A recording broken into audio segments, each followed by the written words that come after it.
Hi అండి, ఎలా ఉన్నారు అందరూ?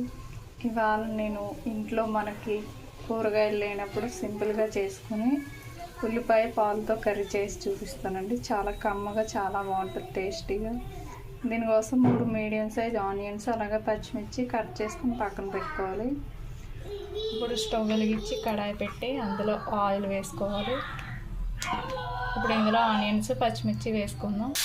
ఇప్పుడు ఈ ఆనియన్స్ బాగా ఫ్రై అవ్వాలండి, గోల్డెన్ కలర్ వచ్చేంత వరకు బాగా వేయాలి. ఇప్పుడు ఇందులో అల్లం వెల్లుల్లి పేస్ట్ వేసుకోవాలండి. ఇంట్లో ఉన్న వాటితోనే చాలా ఈజీగా, టేస్టీగా, చాలా బాగుంటుందండి రెసిపీ.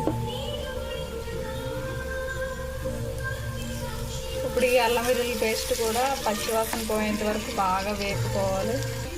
ఇప్పుడు ఇందులో కరివేపాకు కూడా వేసుకోవాలండి. అలాగే 1 tea spoon salt, 1 tea spoon పసుపు వేసుకొని బాగా కలుపుకోవాలి. ఇప్పుడు ఇందులో కారం వేసుకుందాం. ఇప్పుడు ఇందులో 1 స్పూన్ కారం.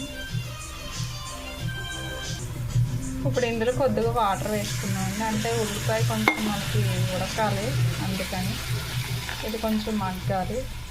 సిమ్లో పెట్టుకుందాం. ఇప్పుడు ఆనియన్ ఉడికిందండి, ఇలా ఆయిల్ తేలేంత వరకు బాగా ఉడకనివ్వాలి ఆనియన్. ఇప్పుడు ఇందులో పాలు వేసుకుందాం.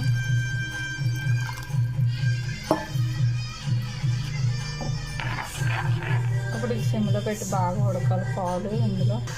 అంతే అండి, ఉల్లిపాయలు పాలు కర్రీ రెడీ.